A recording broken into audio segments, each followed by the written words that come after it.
الحمدللہ رب العالمین والصلاة والسلام علی سید الانبیاء والمرسلین۔ میرے سامعین، حاضرین، ناظرین کو السلام علیکم ورحمۃ اللہ وبرکاتہ۔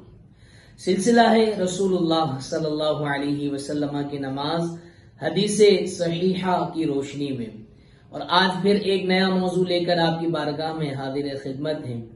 نماز کا طریقہ تسلسل سے جاری اور ساری تھا۔ آج جو ہمارا موضوع ہے وہ یہ ہے کہ نماز میں ہاتھ کہاں باندھنے چاہیے، کہاں باندھنا سنت مبارکہ ہے۔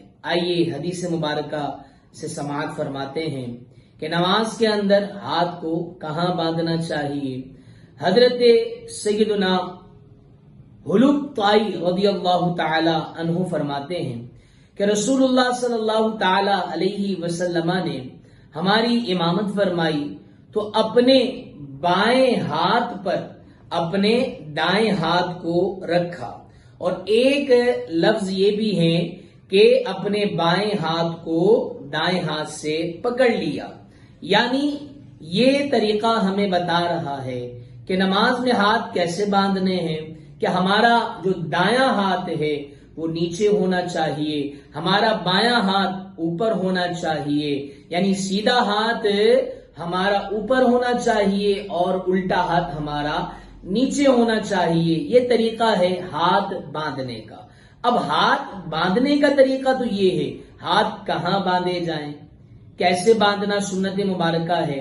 اور یاد رکھیں میرے محترم اور ناظرین کرام، یہ حدیث مبارکہ جو حضرت حلب طائی رضی اللہ تعالی عنہ سے مروی ہے، اس کو امام ترمذی نے حسن قرار دیا ہے، اور یہ بھی فرمایا ہے کہ یہ حدیث مبارکہ بہت اچھی ہے، اس پر کیا ہے اہل علم حضرات کا عمل رہا ہے، اور اسلاف نے بھی اسی پر عمل کیا ہے۔ اب رہی بات کہ ہم نے ہاتھ کہاں باندھنے ہیں، تو بعض روایت کے اندر یہ بھی ملتا ہے کہ ناف سے اوپر، بعض نے یہ بھی روایت کیا ہے کہ ناف پر، اور بعض سے یہ بھی ملتا ہے کہ ناف کے نیچے۔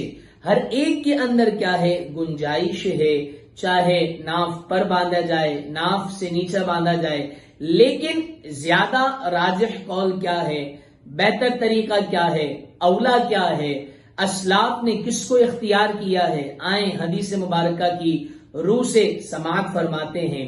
حضرت ابو جحفہ رضی اللہ تعالی عنہ سے مروی ہے کہ حضرت سیدنا علی المرتضی شیر خدا کرم اللہ تعالی وجہہ الکریم فرماتے ہیں کہ نماز میں ہتھیلی کو ہتھیلی پر رکھ کر ناف کے نیچے باندھنا یہ کیا ہے سنت مبارکہ ہے۔ یعنی ہتھیلی کو ہتھیلی پر رکھ کر ناف کے نیچے باندھنا یہ سنت مبارکہ ہے۔ یہ کس کا قول ہے؟ خلیفہ چہرم، جانشین مصطفیٰ، داماد مصطفیٰ حضرت سیدنا حیدر کرار مولا مشکل کشا کا قول ہے کہ ناف کے نیچے باندھنا کیا ہے سنت مبارکہ ہے۔ میرے محترم ناظرین سامعین، ہم سن رہے تھے رسول اللہ صلی اللہ علیہ وسلم کی نماز حدیث صحیحہ کی روشنی میں، اور اس میں ہمارا موضوع تھا کہ ہاتھ کہاں باندھے جائیں، تو ہاتھ باندھنے کا طریقہ بھی ہم نے سماعت کیا، اور اولا قول کیا ہے، راجح قول کیا ہے، بہتر قول کیا ہے، وہ بھی ہم نے سماعت کیا۔ اللہ کریم سے دعا ہے اللہ تبارک و تعالی ہم سب کو عمل کی توفیق عطا فرمائے۔ انشاءاللہ عز و جل پھر ملیں گے ایک نیا موضوع لے کر، کس سلسلے میں؟ رسول اللہ صلی اللہ علیہ وسلم کی نماز حدیث صحیحہ کی روشنی میں۔ اپنا خیال رکھیے گا، دعاؤں میں یاد رکھیے گا۔ فی امان اللہ۔ السلام علیکم ورحمۃ اللہ وبرکاتہ۔